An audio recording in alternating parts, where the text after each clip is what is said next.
अस्सलाम वालेकुम students, welcome. हम पढ़ रहे हैं unit number 4 cells and tissues और आज हम लेसन 2 पढ़ेंगे जिसमें हम पढ़ेंगे cellular function and structure. Page number 70 पे आपका ये टॉपिक मौजूद है जी, सेलुलर स्ट्रक्चर्स एंड फंक्शंस। तो पढ़ते हैं। You have already gone through different types of cells, prokaryotic and eukaryotic cells, although there are variation among the cells on the basis of their function. However, we will be focusing on a generalized cell type. A generalized cell consists of the following structure. कह रहे हैं कि आपने जो है different types of cell का सुना होगा, जैसे कि प्रोकैरियोटिक सेल और यूकैरियोटिक सेल। ये भी हम आगे इस चैप्टर में यूनिट में पढ़ेंगे कि इन सेल में क्या फ़र्क है।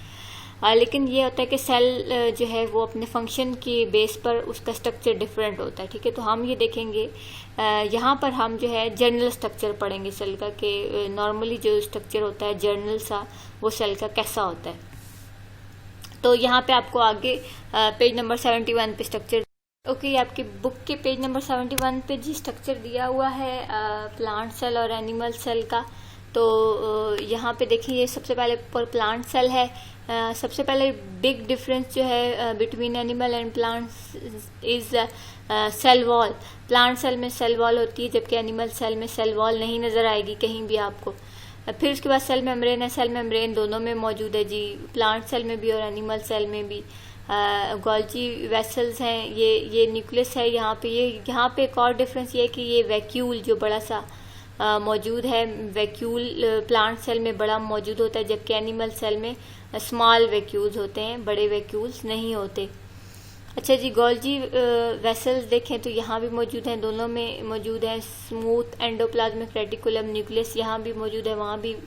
आप देखें कि प्लांट सेल में न्यूक्लियस साइड पे मौजूद है वैक्यूल के, जबकि एनिमल सेल में न्यूक्लियस बिल्कुल सेंटर में मौजूद है और काफ़ी बड़ा है। साइटोप्लाज्म भी दोनों में मौजूद है, माइटोकॉन्ड्रिया भी। इसी तरह जो है यहाँ पे ये कुछ क्रिस्टल्स हैं वैक्यूल के अंदर, जो कि एनिमल वैक्यूल सेल में नहीं है।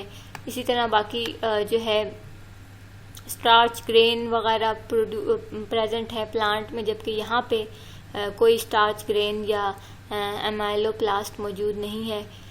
इसी तरह ये सारे ऑर्गेनेल्स हम जो है साथ साथ रीड करेंगे डिटेल से, ठीक है। तो बेसिक डिफरेंस आप ये देख लें, जो है जो चीज़ें प्लांट सेल में हैं और कुछ चीज़ें प्लांट सेल में नहीं है, तो वो डिफरेंस भी हम आगे पढ़ते हैं।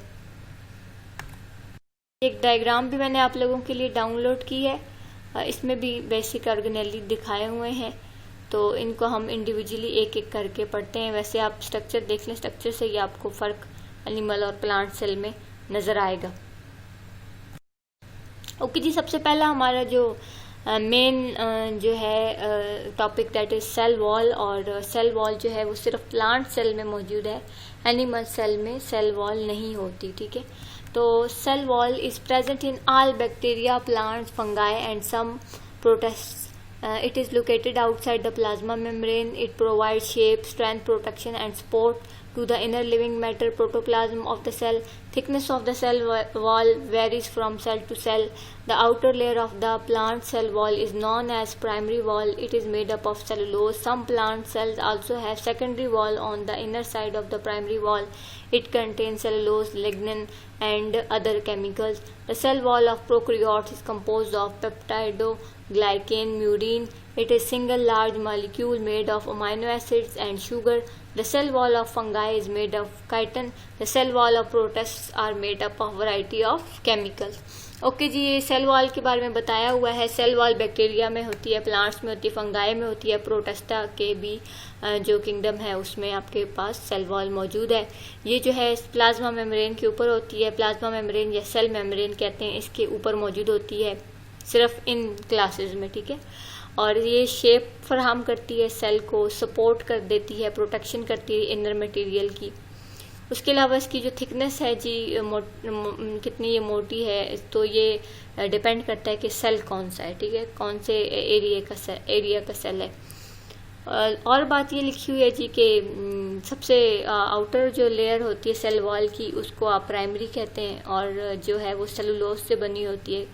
कुछ प्लांट्स में जो है जब प्लांट्स जो है वो ज़्यादा ग्रो कर जाते हैं तो उसमें फिर सेकेंडरी वॉल भी बन जाती है प्राइमरी वॉल के बाद, ठीक है।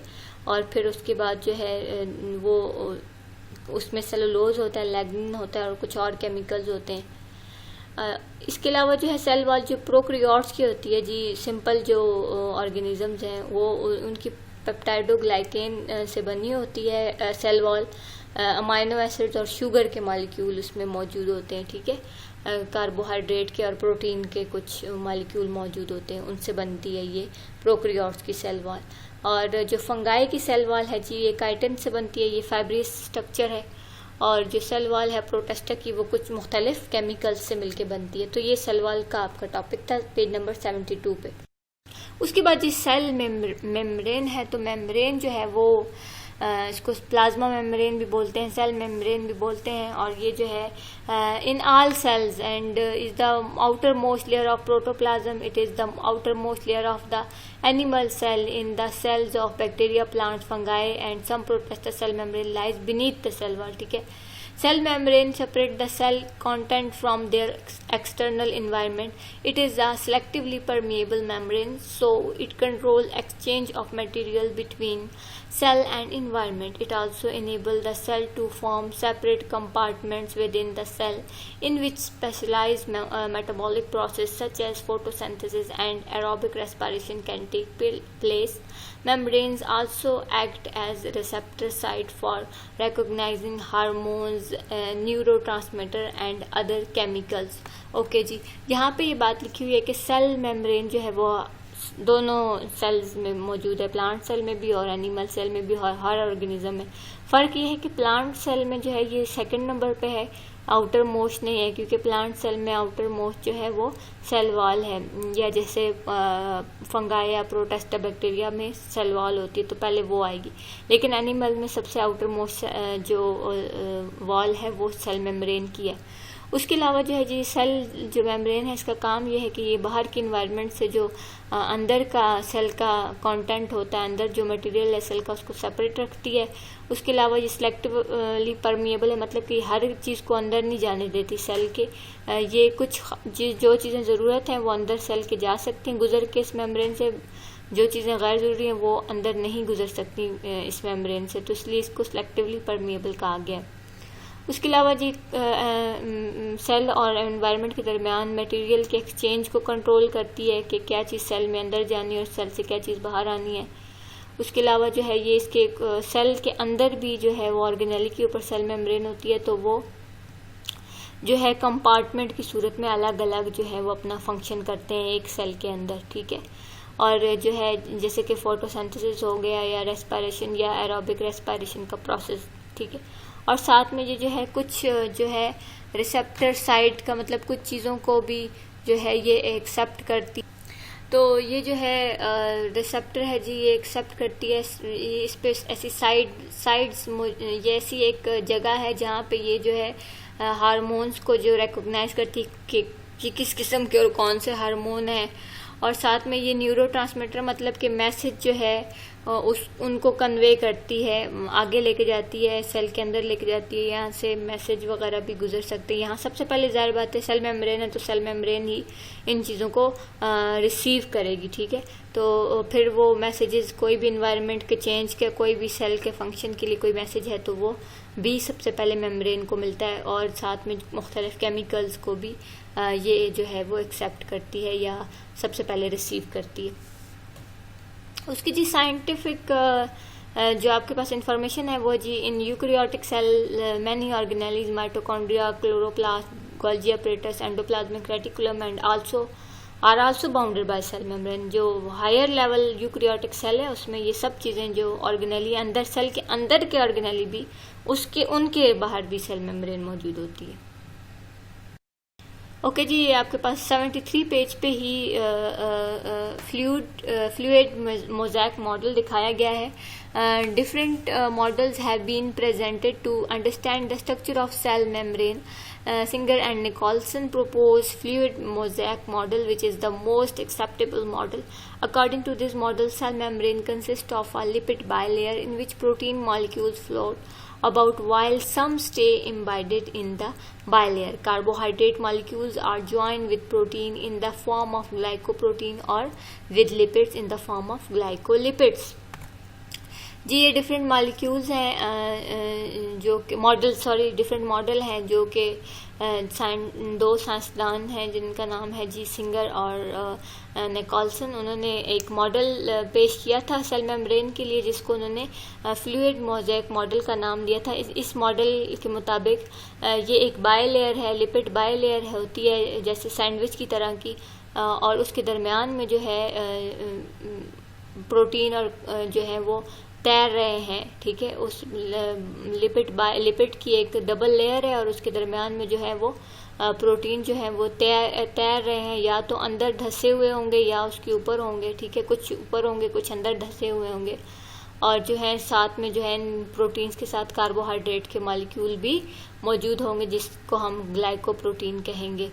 तो ये आपके पास जी अगर वो कार्बोहाइड्रेट मॉलिक्यूल जो है लिपिड्स के साथ होंगे तो फिर हम उसको ग्लाइकोलिपिड्स कहेंगे। तो ये स्ट्रक्चर आप देखें यहाँ पे, ये देखें ये आपको बताया हुआ है कि ये लिपिड की लेयर है, ये लिपिड बाई लेयर है ऊपर भी और नीचे भी, और दरमियान में आपके देखें प्रोटीन जो है वो एम्बाइडेड हुए हैं, ठीक है, या आधे हुए आधे नहीं हुए, ठीक है। तो अगर प्रोटीन के साथ कार्बोहाइड्रेट है तो दैट्स ग्लाइकोप्रोटीन, और अगर जो है लिपिड के साथ है तो दैट इज़ ग्लाइकोलिपिड। तो ये मॉडल है इसका। उसके बाद जी आपका जो टॉपिक है 73 पेज पे, दैट इज़ साइटोप्लाज्म। साइटोप्लाज्म क्या है जी? It is an aqueous substance containing a variety of cell organelles and other substance such as insoluble waste or storage product. It is present between the cell membrane and nuclear membrane. It has two parts, for example soluble and insoluble. The soluble part is about 70% water and form a solution which contain all the fundamental biochemicals of life. The insoluble part of cytoplasm consists of organelle. Cytoplasm provide chemical site and condition for various biochemical activities. Okay जी, ये जो है aqueous substance है, पानी की तरह का liquid substance है। ये सेल मेम्ब्रेन के अंदर, सेल के अंदर पानी की तरह का एक सब्सटेंस होता है, पानी मौजूद होता है, और इसके दो ये जो है इसमें सेल ऑर्गेनेलिज जो है वो मौजूद होते हैं, ठीक है। तो ये जो है इसमें स्टोरेज का काम भी करते हैं, स्टोरेज के लिए भी है, यानी कि इसके अंदर ऑर्गेनेली जो है वो स्टोर हुए हैं, मौजूद है। और ये क्या करता है कि ये सेल मेम्ब्रेन और न्यूक्लियर मेम्ब्रेन के दरमियान में मौजूद होता है, ठीक है। न्यूक्लियर मेम्ब्रेन न्यूक्लियस की मेम्ब्रेन है और सेल मेम्ब्रेन सेल की मेम्ब्रेन है, तो उनके दरमियान में ये मौजूद होता है। और ये है इसके दो पार्ट हैं, एक सॉल्युबल एक इनसॉल्युबल। सॉल्युबल पार्ट जो है वो पानी का हिस्सा है 70%, और जो बाकी है वो जिसमें बायोकेमिकल जितने भी फंडामेंटल जो हैं वो सोल्यूशन कंटेन करता है, ये जो सॉल्युबल पार्ट है। और जो इनसॉल्युबल पार्ट है उसमें सारे ऑर्गेनेली आ जाते हैं। ये मैं आपको डायग्राम में बताती हूँ तो आपको समझ आ जाएगा कि ये साइटोप्लाज्म किस तरह है। बस ये एक लिक्विड मैट्रिक्स है जिसके अंदर बाकी सारे ऑर्गेनेलीज जो है वो ना तैर रहे होते हैं, इस तरह समझ लें, ठीक है। जैसे एक बैलून के अंदर आप पानी डाल लें और फिर उस बैलून के अंदर आप और भी चीज़ें डाल लें, ठीक है। तो और इसमें बहुत सारे केमिकल रिएक्शन जो है वो काम कर रहे होते हैं या हिस्सा ले रहे होते हैं, और बहुत सारी एक्टिविटीज़ हो रही होती हैं। ओके जी, आज के लिए इतना ही। आपका जो असाइनमेंट है घर में, आपने जो अपनी नीट्स कॉपी पे लिखने, तो आपने ये लिखना है कि हाउ सेल मेम्ब्रेन, कैसे सेल मेम्ब्रेन जो है वो मेंटेन करती है इक्विलिब्रियम को, जो है एक्सचेंज करके मटेरियल को। तो each cell is surrounded by cell membrane, हर सेल के इर्द गिर्द जो है सेल मेम्ब्रेन होती है, और ये जो है सेलेक्टिवली परमिएबल होती है, मैंने आपको पढ़ा चुकी हूँ। तो ये जो है ये मेंटेन करती है इक्विलिब्रियम को, आउटफ्लो इनफ्लो को, कौन सी चीज़ अंदर जा रही है कौन सी चीज़ बाहर आ रही है इसको कंट्रोल करती है। और हर मॉलिक्यूल जो है वो सिलेक्टिव मॉलिक्यूल जो है वो सेल के अंदर जा सकता है, सारे हर चीज़ अंदर नहीं जा सकती। और ये जो है वाटर को और कुछ गैसेस को जो है वो फ्रीली अलाउ करती है, गुजरने देती है। और जो सब्सटेंस जो है जैसे कि ग्लूकोज, फैटी एसिड और आयंस हैं वो ज़रा स्लो इससे गुजरते हैं। तो ये आपका आंसर है जी क्वेश्चन नंबर 3 शॉर्ट का। तो ये आपने अपनी कॉपीज पे लिख लेना है।